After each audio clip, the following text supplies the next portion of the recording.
খালেদা জিয়া যখন সফলভাবে গণতান্ত্রিক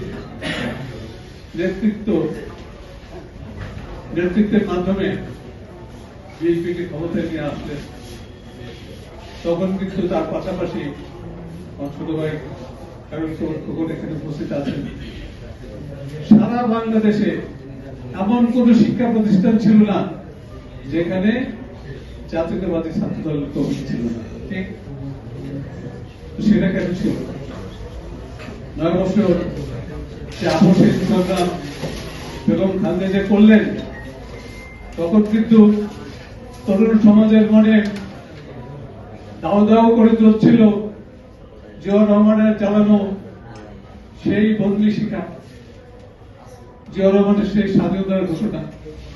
জিয়াউর রহমানকে যারা হত্যা করে ফেলল 81 সালে আমাদের স্বাধীনতা সার্বভৌমত্বকে নস্যাৎ করার জন্য, যৌরাত তাদের মনে জিয়াউর রহমানকে লালন করেছিল। সেই জন্যই তো 90 সালে সফল সংগ্রাম, 91 সালের বিজয়। 91 সালে যখন নির্বাচন হয়, ফারুক ভাই আছেন, খোকন আছেন, রেজাউদ্দৌলা চৌধুরী আছেন, আমরা সাংবাদিকরা কাভার করতে গেলাম নির্বাচন, যে দেখি কি আওয়ামী লীগের যে বুথগুলি আছে, আওয়ামী লীগের যে কেন্দ্রগুলো আছে, সেখানে কর্মী বেশি, ভোটার কম। আর বিএনপির যে বুথগুলি আছে সেখানে ভোটার বেশি, কর্মী কম।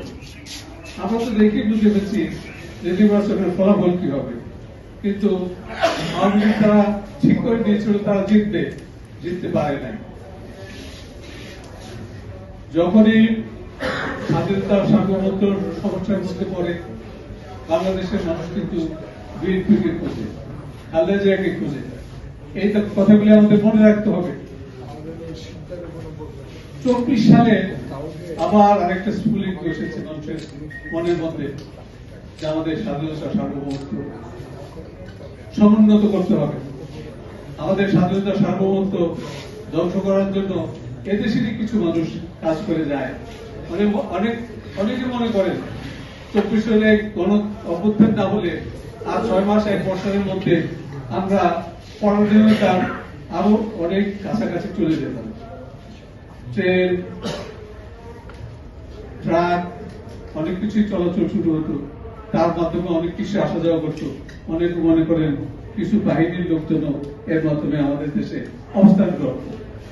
আমাদের দেশের এমন একটা অবস্থা হয়ে গেছিল যেখানে আমাদের সেনাবাহিনী, নৌবাহিনী, বিমান বাহিনীর ট্রেনিং হয়, সেখানে আমাদের যাদের আমাদের মোকাবেলা করতে হবে তারা এসে আমাদের 5 প্যারেডে সালাম গ্রহণ করে। এই অবস্থায় আমরা চলে গেছিলাম। কাজেই খালেদা জিয়ার জন্ম না হলে, জিয়াউর রহমান সাহেবের জন্ম না হলে বাংলাদেশের অবস্থা কিন্তু আমি বলতে পারি না। এদেশে যে জাতীয়তাবাদী দেশপ্রেমিক শক্তি, তাদের প্রতিনিধিত্ব করেন জিয়াউর রহমান,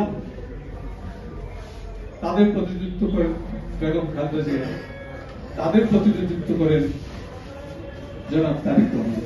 এই কথাটা মাথায় রাখতে হবে। তারা যদি এই পদ থেকে বিচ্ছিন্ন হন, তাহলে কিন্তু মানুষ আর তাদের মনে রাখবে না স্বাধীনতা, সার্বভৌমত্ব, দেশপ্রেম। এদেশের 20 কোটি মানুষ মাথা উঁচু করে দাঁড়াতে চায়। খালেদা জিয়া যেহেতু তার পক্ষে কথা বলেন, তাদের জন্য কথা বলেন, তাদের স্বার্থে কথা বলেন, সেই জন্য মানুষ তার পিছনে দৌড়ে। সেই জন্য যদি ক্যারিজমেটিক লিডার এইভাবে না মানুষের জন্য কাজ করেন, সেজন্য মানুষ তার পিছনে দৌড়ায়। যদি কাজ না করতেন, ভাই দেখে সংখ্যায় শেখ হাসিনা কি খালেদা জিয়ার চেয়ে কম? একই তো দেখো, একই তো মানুষ, একই তো বাংলাদেশ।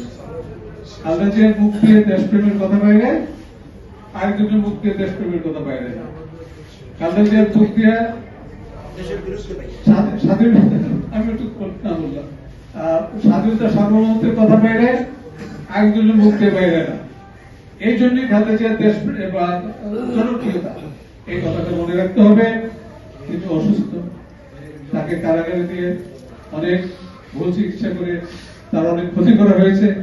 অনেকে বলেন তাকে স্লো পয়জনিং করা হয়েছিল, নাহলে অল্প সময়ের মধ্যে তার এই সুস্থ মানুষটার স্বাস্থ্যের এত অবনতি হওয়ার কথা না। আমরা আজকে তার ৮০তম জন্মবার্ষিকীতে তার আরো দীর্ঘায়ু কামনা করি। আল্লাহ তাকে ভালো রাখুন, কারণ তার আরো জীবিত থাকা দরকার, যাতে বল আরো দিন, আরো বেশি দিন সময় থাকা দরকার। এদেশের স্বাধীনতা সার্বভৌমত্ব সংহত করা পর্যন্ত খালেদা জিয়ার দরকার, তারেক জিয়ার দরকার।